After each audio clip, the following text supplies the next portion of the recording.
Welcome, everyone, to episode 5 of The Bonbon Show. Today is April 20th, 2025.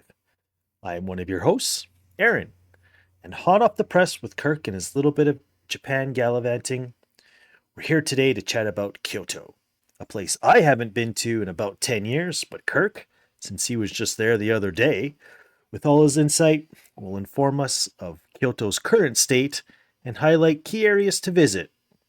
Example being on a 1 day trip if you ever decide to visit.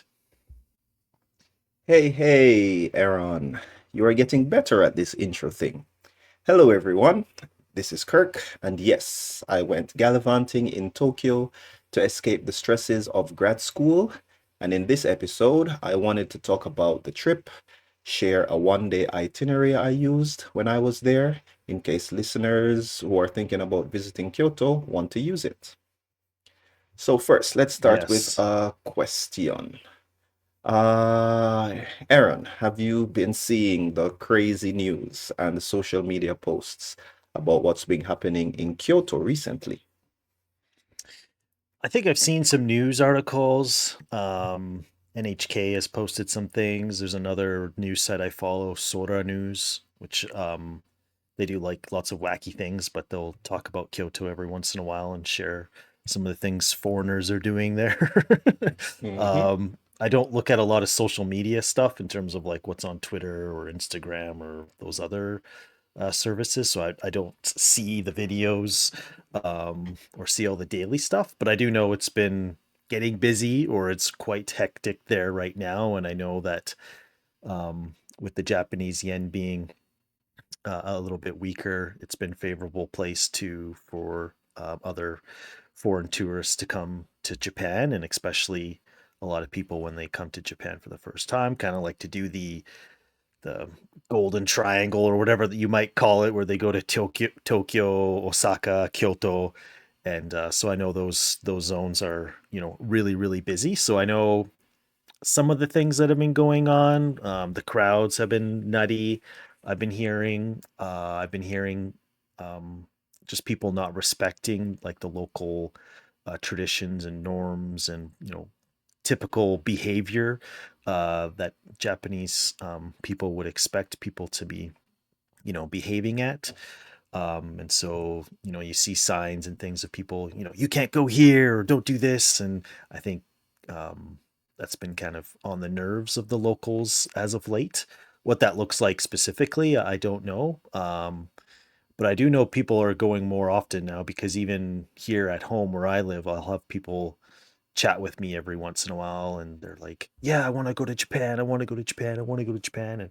And when I ask them, Kyoto's on the top of their list of places to go, and not knowing exactly what's going on, and I'll hear about that from you in just a moment, but I do tell them with my limited knowledge there, since I don't have the firsthand experience, is that yes, Kyoto is a pretty awesome place to go, but do note that it is very touristy right now, and it's very busy, and just trying to set their expectations at a normal level and not to Yeah, um, normal level. create an image that it's going to be peaceful and relaxing, and it'll probably be the opposite of that right now.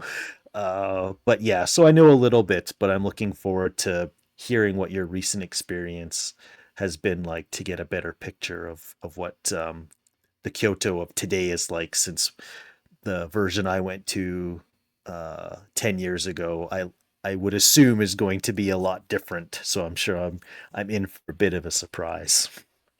Yep. Yeah. Thank you so much for sharing about your knowledge and like, how do I say the news you've been hearing about Kyoto.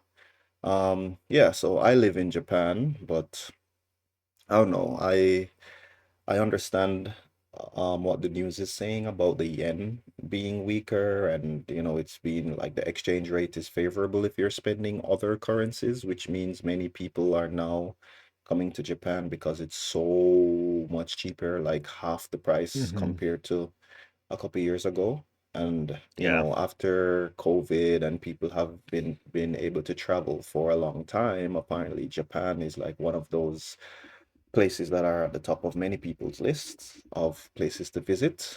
And Hmm. yeah, so I've kind of like also been hearing the news. I saw some very, let's just say, disturbing posts as well on social media of Uh-oh. tourists doing uh how would I say, bad things like taking photos of people or blocking people's paths or going into restricted areas and stuff like that. But on the whole, Mm, I feel like for many people, as you said, Kyoto is like one of their top spots in Japan that everyone wants to visit. And it's yeah. understandable because Kyoto is like a very tourist-centric city, but at the same time, it is a city that still has, like regular working people living and working there. You know what I mean? Hmm. Yeah. Um, so yeah, so with all that, I wanted to escape my grad school studies, as I was saying. Was feeling a Hmm. little bit burnt out, so I was like, you know what, let's go to Kyoto for a couple days. So I went there on Sunday, but the weather was terrible when I arrived. So I Oh don't no. even count the first day. It was rainy and miserable, but still there were a lot of people, which I didn't really mind because some of the places I went to on Sunday, like the Bamboo Forest and Kinkakuji, are places that I Yeah. had been to previously. So I've been to Right. Kyoto, I think 3 or 4 times now. Ooh, I look have at you. fond memories, yeah, fond memories of Kyoto from my first trip to Japan in 2011. Kyoto Hmm. was one of the places I went to. It was like, in terms of crowds, it's definitely a very different place. But something I've Hmm. noticed is each time I've gone back to Kyoto, it's just got crazier and crazier. I also heard that they introduced like a tax recently that depending on your accommodation, you pay like a lodgement tax or something. Hmm. Lodging tax, I should say. So I stayed at like a super cheap hostel this time. So I paid like I think 400 yen. I'm not sure if it's a one-time payment or a per night payment, but that was something new that wasn't there the last time I visited. But yeah, Kyoto is still amazing, still worth the visit, but let's just acknowledge that there are crazy amounts of people there now. Um, Yeah. yeah. Before I get What into was the the itinerary, yeah, do you have any questions or anything you want to yeah, know more about? where did you arrive to, like, how did you get to Kyoto? Where did you, um, I guess, was it train station? Did you go by bus? And what was your initial impression at that point? Were you, like you said, the weather wasn't great and you noticed that it was busy, but did anything else catch your eye of like, oh, this is strange, or this is different than before? And Yeah. yeah, tell me a little bit about that experience getting there, just so people that are looking to get to Kyoto, what would be your best recommended way of getting there, knowing that it is a busy place to get to. Um, I came from Hiroshima, so I took the Shinkansen from Hiroshima City straight up to Kyoto, and Okay. like immediately, I felt like almost the entire train was coming off at Kyoto Station. And like Kyoto Station was super jam-packed already, but Kyoto Station is a huge multi-level station. They have like a huge underground and huge shopping districts, food areas at the station itself. So honestly, I wasn't too surprised. It was a Sunday as well, so it's the weekend. I saw many people with kids, many families. I felt like, it's expected for like a spring weekend morning Yeah. in a major tourism area. So it was Mm-hmm. it was fine.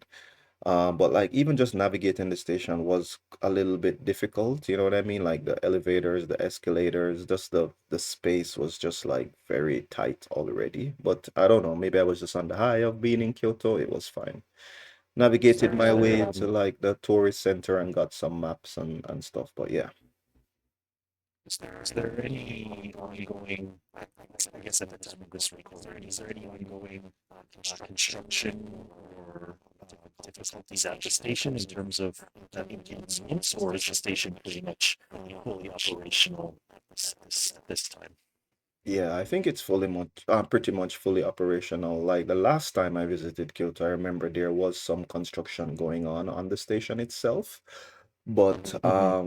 I don't like maybe a little part of like the bus station, which is like more outside. There were like little sections blocked off, but nothing super major. That would like block off major sections of the station, at least not internally that I saw. Okay, okay. That's good to hear. I know sometimes it always feels like big centers or big stations or even like airports and stuff in cities are always under construction and there's always some sort of inconvenience that passengers and travelers have to accommodate to. So it's nice to Hmm. hear that at least Kyoto at this time is pretty easy to use, and you don't have to use this elevator way over here, or these staircases aren't open, or you're navigating weird detours. But I'm sure that will change soon. We'll probably be like, yeah, we need to do some renovations because that's what we do. Yep. But yeah, that's good. But yeah, it was I like Kyoto Station as as a train station geek. I feel like it's Mm, well laid out. Like there's you can easily understand the north, east, south, west sections and what they are. I really like the underground with like the gift area and the food area. There's a bunch of different types of food very close that you can get. So I have, like no qualms about how the station itself is just the amount of people. So yeah, people, right? so Sunday was rainy. As I said, I don't want to talk about that. I was soaked and cold. And I Oh still no. walked like 15, 20,000 steps that day, but it was all right. But what I did want to talk about was the second day, which was Okay. the Monday, which in my mind it's a work day. You know what I mean? People are back at Yeah. work. We're gonna get up early and we're gonna start off, and there will be not many people because it's not a holiday, it's not a weekend, it's I don't know, 8 o'clock in the morning. So yeah, things should be easy. Where I was staying at was close to Nijojo Castle. Um, Okay. so I was like, let's start at Nijojo Castle and then make our way from there. So yeah, let's get into my 1 day itinerary of Kyoto. Let's hear it. I'm excited. Yeah, like I feel like it could easily be 2 days depending on how much time you want to spend. So like for me, it was Okay. 1 day because I'm a air quotes experienced Kyoto traveler and I kind of had Hmm. different things I wanted to do, and I'll get into that when I go to each spot. And feel free to interrupt me anytime if you have any questions, Aaron. And Okay. yeah. So yeah, this could easily be 2 days, but for me it was one. So the hostel I was staying at was near Nijojo Castle, so I said let's start from there. Nijojo Castle is also somewhere I had been to before, again from my 2011 trip to Japan, which is very fond to my heart. I actually went through some of Hmm. those old photos and was all nostalgic, like, oh my God, I was such a That's good to see. baby. Yeah. How many years ago was that? I can't do math. It's 2025 now, which Yeah, that's means that's what, 14 years ago, 14 years 2011. ago. Oh my Lord. Whew, I was still in my 20s. But Oh, yeah, you were a so I visited, baby. yeah, such a baby. I visited Nijojo Castle, which was basically just a quick run around the castle to see different things. Um, the Jojo Castle is like, I don't know, like a secondary residence or was a secondary residence for the royal family. But it has some really good architecture, temples, and the gardens are as majestic as I remember them being so many years ago. Hmm. So that's a good spot to start. And then And from is the it quite Jojo affordable Castle. to go? Mm. To go? It I guess just is. for our I listeners to don't know how much things cost. remember. I think it was 1300 yen to enter the Okay. castle grounds. That also seems a little bit more expensive than I remember it. But then again, the last time I was there was 14 years ago. Um, Yeah. so I think it was 1300 yen. But again, this castle could easily be half a day, if not more, depending on what you want to do and where you want to go. It's a huge castle complex with Yeah. like an inner moat, an outer moat, various buildings and things that you can do. Like, especially if you're taking it easy, I think you can spend the whole day. Um, and for in that case, 1300 yen is quite understandably affordable, I think. Hmm. Definitely. Yeah. So yeah, that was Nijojo Castle. Spent maybe an hour and a half, 2 hours there, and then we went to Kiyomizudera. So we took the bus from right outside Nijojo Castle. Again, another good thing about Kyoto is that the transportation system is amazing. You've got buses, you've got trains, you've got taxis, you've got so many options to traverse the city. The road network is also quite interconnected. So basically, right outside Nijojo Castle, I took a bus to Kiyomizudera, which was maybe 20-25 minutes bus ride away. And Oh, just a quick yeah, question on the sure. bus, just for people wondering. Was the bus ride a specific like tourist bus for Kyoto to kind of go from main destination to main destination, or was the bus just a regular local network transportation bus that local residents would use too? Excellent question. You sound like a like a journalist. I like it. My co-host, ladies and gentlemen. Yeah, it was just a regular city bus. Like that's the Oh, okay. interesting thing about Kyoto. It's like the I think there are like touristy bus that you can take, especially from Kyoto Station, but for the most part, Hmm. most of the buses are just like regular buses that the residents of Kyoto, which is itself quite a large city, City. uses. Yeah. Yeah. Okay. Yeah, so the bus from Nijojo to Kiyomizudera was okay. Not as crazy as I thought it would be, maybe because there's so many buses. And arriving at Yeah. Kiyomizudera, though, that was when I was starting to really feel the crowds. Like, Kiyomizudera Oh, is okay. probably one of the top places in Kyoto that many people would want to visit. It's like one of the most famous, well, let me say, temples in Japan.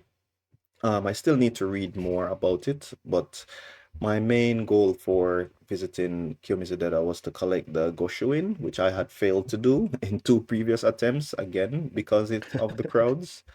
But Did like you get just it this from time? Please say I yes.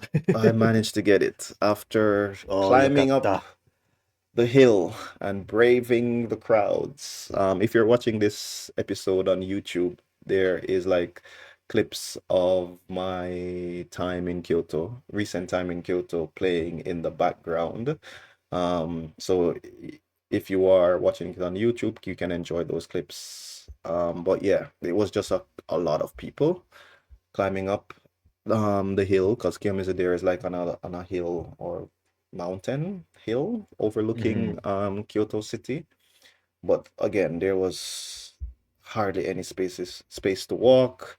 It was just so many people. It was just like I felt claustrophobic, but I was outside. You know what I mean? Like, whew. Yeah. But What managed to time? make. What time did Mhm. you get there? I That it was that busy. I think I got there maybe around 10 after 10 a.m. Okay, mid Was morning. there. Yeah. Yeah, there's just a lot of tourists, a lot of people, a lot of shops, a lot of Mm, there's a lot of stuff happening. Um, so yeah, climbing up to Kiyomizudera, there's a lot to see again. Kiyomizudera, just like Nijojo Castle, could be a half day to a day of exploration, not just the temple itself, but the surrounding areas. Quite beautiful, especially at this time of year. But honestly, I just made a beeline for the Goshuin. You knew what you wanted. You're like, I'm here for this. I'm doing this. Let's go.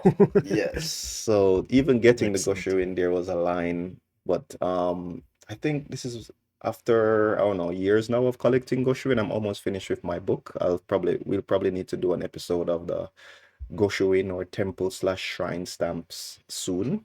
Let's make a note of that. But Yes.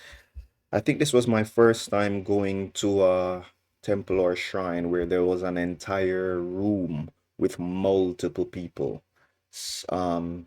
What I say, drawing, Oh, signing the yeah. Goshuin for people. There were like one, two, three, four, at least five different windows that you'd go to, and I guess people who worked at the shrine would sign your Goshuin for you. But that was still time consuming, at least maybe 30 minutes to an hour in a line to get that done. But I felt good that I got one of the most important and most popular temples in Japan in my Goshuin. Yay. Yeah. Woohoo.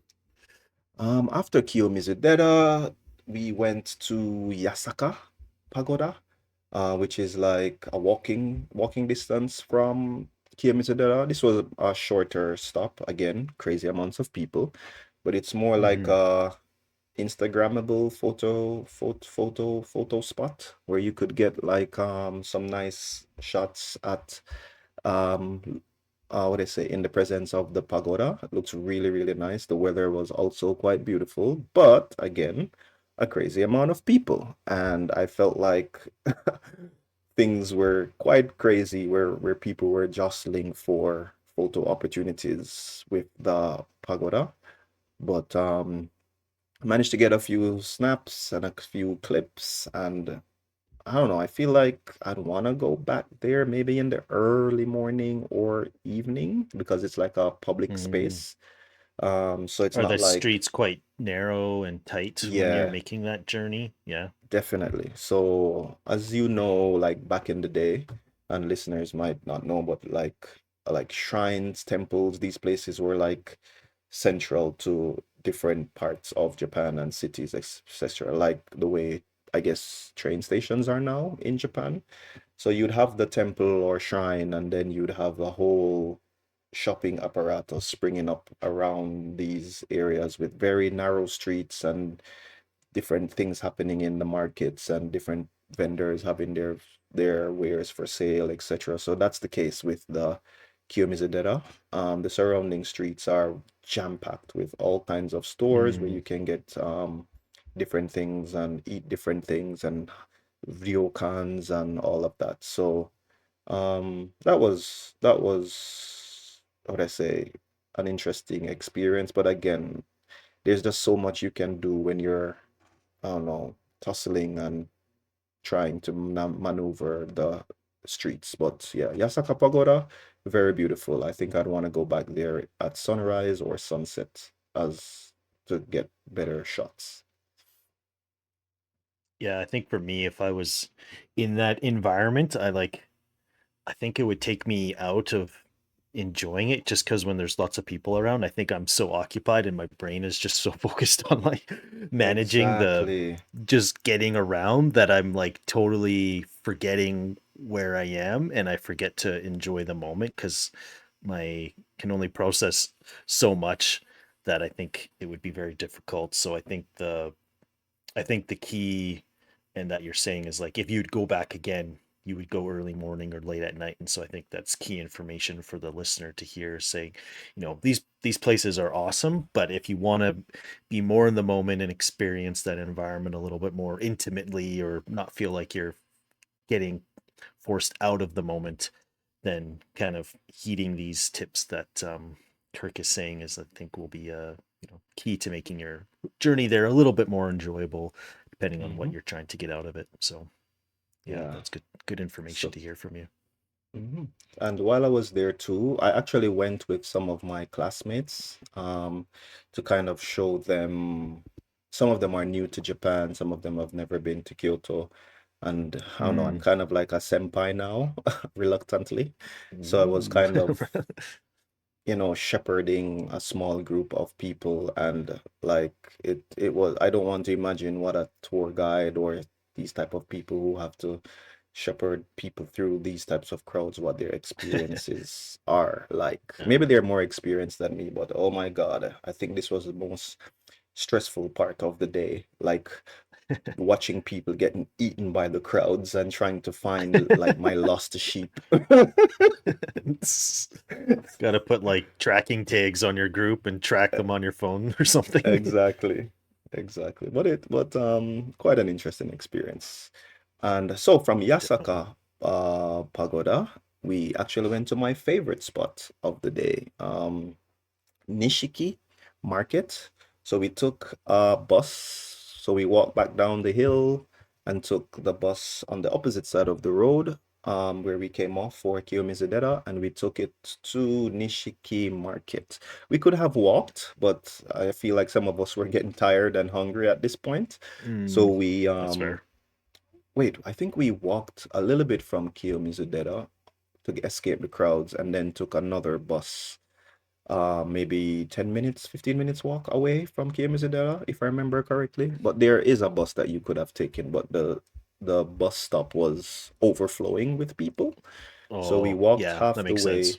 and then took a separate bus, which was coming from the other direction, and came off at Nishiki Market. I love Nishiki Market. Like, usually I don't do markets when I'm traveling. I don't feel like it was like there would be like particular interesting places, but even as a air quotes veteran Japan traveler, I actually learned that Leo markets are quite interesting places to visit. And yeah, Nishiki Market is like it's covered, so you were protected from the elements. At that point, time of the day, it was getting quite warm. There was just so Mm, much food, so much shopping, so many shops, different things you could do. But in a way, I wasn't stressed as I was at Kiyomizudera and Miyasaka Pagoda, because I feel like that's what markets should be. Like markets should have the vibe yeah, that's true. of a bustling crowd, and I felt like because of the streets and maybe being the people there being used to the crowds, things were a bit more organized. Like people were on the left side if they're going in a particular direction, and on the right side if they're coming from a particular direction. So things were a bit more less, Mm, or should I say less chaotic than at yeah. Kiyomizu, where people were trying to grab photos and there were strollers and different things just like clogging up everywhere. So yeah, at Nishiki Market, I got some scallops and some Ooh. roasted chicken that I am still salivating about while talking about it. Oh my God, it was I think so that good. was And that picture mm, that you had posted somewhere, you like making like kind of like a funny face. I yep, think yep, maybe yep, that yep, was yep. it. That was it. That was it. And at that time, I was so hungry as well. After going to Nijojo, Kiyomizudera, Yasaka, and walking so much, I was starving. At this point, it was maybe 1, 2 p.m. in Also the a little bit of a afternoon. later lunch. Yeah, definitely a later lunch.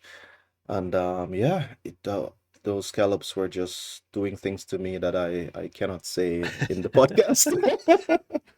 Oh And wow, everyone, these yeah. magical scallops here. Oh my Lord, yeah. And the OG-chan that was making our scallops and stuff was quite nice and quite excited. Anytime I tell people that I'm from Jamaica, people always get so excited, like, "Oh my God, you're from Jamaica. Usain Bolt, Bob Marley, blah blah blah blah blah." So yeah, he actually was trying to give us some stuff for free, but I was like, "No, man, it's cool. Let's just enjoy." So yeah, those Yeah, scallops and that roast chicken, I think was more from a Chinese stall, but they had like, I don't know, it felt like hundreds of kilos of chicken on display, in all different what do you say, flavors and sizes, but we went for chicken thighs. Some of my friends yeah, went for stuff wrapped on a stick. I just went for like a chicken thigh roasted, and oh my Lord, amazing. delish. Yeah, that's Yes. awesome. Sounds good. Ha- Have you been to any like markets when you are traveling in Japan or otherwise? Or am I?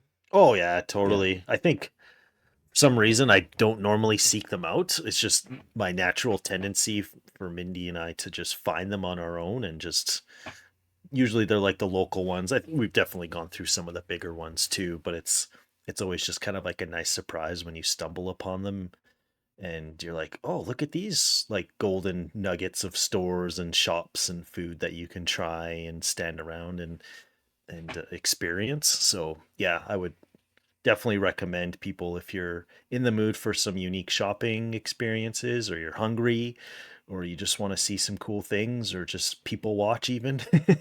These markets Hmm. are a great thing for so many different needs. Yeah, I guess I learned because I usually don't go to markets, but I will definitely be checking out more markets in my future trips. Yeah, Okay, you can get find some deals too. yeah, so affordable. Like I feel I don't think we spent 1,000 yen for the scallops and the chicken that we had. Oh It wow, it was that's it awesome. was Wow, very affordable. Yeah. definitely, yeah, that's really really good. Yeah, I think per person it was about 900, less than 1,000 yen, and we ate a lot of food. If we had gone to even, I don't know, McDonald's, we would have probably spent more and Oh, had totally. not as And you, tasty or healthy food. yeah, you got Yeah, yourself a good deal. definitely. All right, the final stop after Nishiki Market was we went to the Fushimi Inari shrine, which is Classic. very classic. A shrine known, what I say, a family of shrines. With this one being the Fushimi Inari Taisha, being the head shrine, which is famous for like people doing exams, different things you want for luck. Again, one of the top spots in Kyoto. I feel like Yeah. Kiyomizudera, Fushimi Inari, and Kinkakuji, in my mind, is like the top three places to visit in Kyoto. And again, I had made attempts to visit the Fushimi Inari before, but always be like, nope, too much people, too crazy. I'm tired. I'm leaving. So this time I actually strategically decided to visit in the evening when it was a bit cooler. But apparently Yeah, smart. half of Kyoto had the same idea.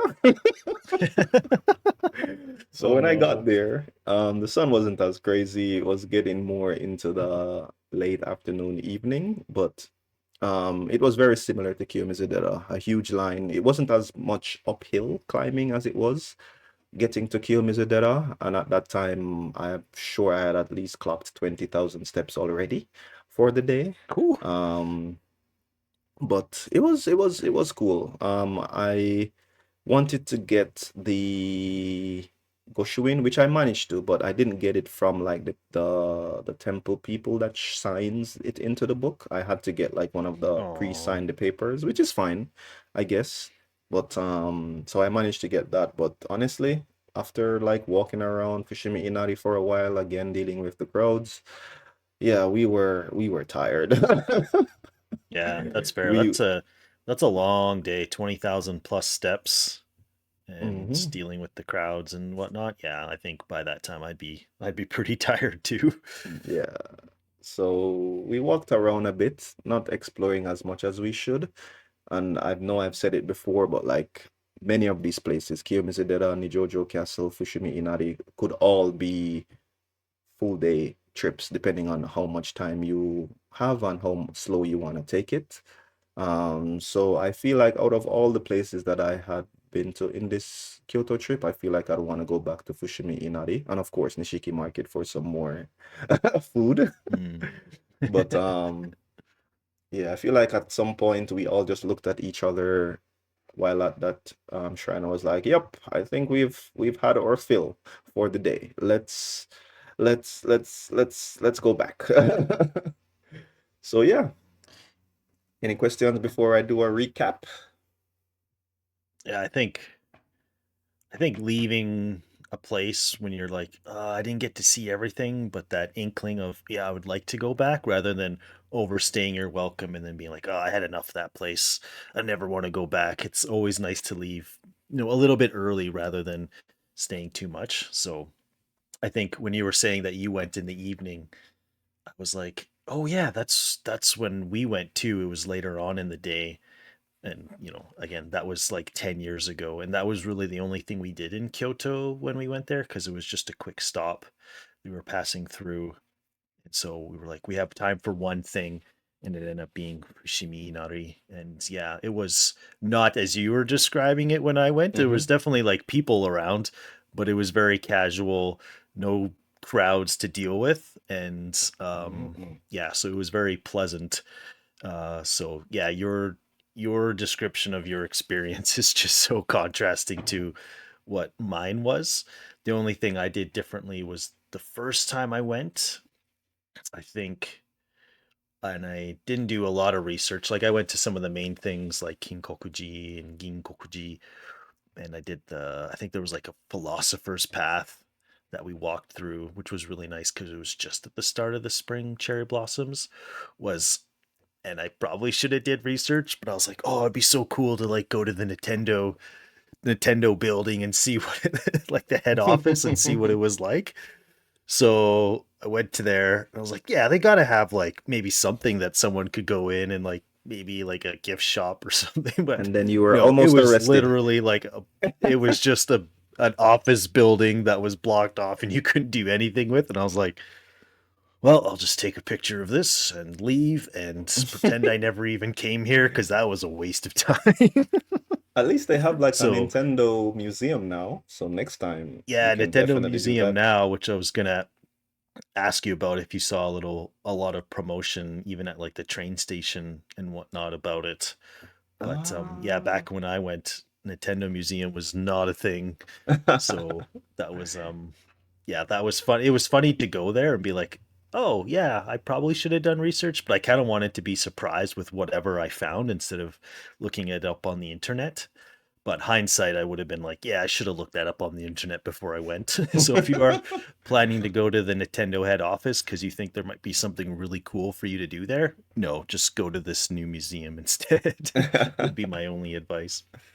Yeah. But yeah, it sounds like you had a really, really fun trip. Even though it's busy there, it's still nice to hear that you really enjoyed being there regardless, even though there were some, stressful moments or some busy moments that you still had a lot of good takeaways from your travels there and you'd still like to go back. So I think still very positive memories that you have. Yeah, definitely. I definitely want to go back. Maybe at a different time of year. Like, I don't like the winter. We've literally made an entire podcast episode of me hating on winter. Yes. But for some reason, I don't know. I feel like I'd want to go back to Kyoto during the winter time to see if that may have a effect on the crowds and make it a little bit less stressful and more enjoyable. Who knows? And and the snow too, if you catch it, if it gets a little bit of snow, depending on the year, I feel like the snow would give it a really nice, just the whole aura and the sense of being there with the snow cover. And depending on the time of day that you go, it would just, even if there's like a light snow still coming down, the way it hits the Yeah, sunlight and everything, it would it would be just, magical. it would change your whole perspective and feeling of being there. So yeah, I think you should go in the winter when it's snowing. Hmm. Coming from a Canadian, I don't trust you. uh, But yeah, to recap, again, one day could be more itinerary of Kyoto. The way Kyoto is set up, you've got stuff on the west side, like the Kinkakuji and the bamboo forest. This one day itinerary is mostly for things on the east side, of Kyoto. And again, I'm not a veteran, but as someone who's been to Kyoto a couple times, I'd recommend splitting your time in Kyoto between the west side and east side, and other travel mm, gurus and people would tell you to do that as well. That's not anything unique to me. But for the east side of Kyoto, starting at Nijojo Castle, making your way east to Kiyomizu-dera, then from Kiyomizu-dera to the Yasaka Pagoda, which is walking distance from Kiyomizu-dera, and then to the Nishiki Market for food, which is important, especially when you're walking multiple thousands of steps yes. in the day. and then finishing it off at Fushimi Inari Stay Taisha. hydrated. Yeah, is definitely a cool 1 day itinerary that I would recommend for people visiting Kyoto. All right, so Sounds like an awesome itinerary. Thanks for sharing. no problem. Thank you for your questions as well. Hopefully, the listeners will find those questions also interesting. If you're watching on YouTube or you have any questions, feel free to leave a comment and ask us. We are actually in the process of setting up an email address for the podcast, so it'll be easier for us to get your questions answered and stuff. I hope to have it ready by the 10th episode of the podcast to kind of have a little celebrational thing that we can do. So for the early listeners who will be long-time listeners in the future, please look out for that. We are looking to hear from you. Yay! Yes, so that's it for episode 5 of the Bonbon Show. Have any of our listeners been to Kyoto or want to visit? Please stay safe if you do visit, and if you are there, please don't do anything crazy like the other foreigners that we've been seeing on clips and videos and stuff. Yeah, don't become famous for doing foolish things in Kyoto. The Yep. wrong reason to become famous, but yes, please be respectful and yeah, when in doubt, just do what the locals do in Kyoto, Japan, or really wherever your travels may take you. If you're not sure what to do, just watch, and listen, and just yeah, just pay your respects as much as possible when you travel because we don't want to ruin it for other people, and we would expect the same when people come and visit us at in where we live. So yeah, thanks for listening, everyone, and you'll hear from us again soon. Mata ne.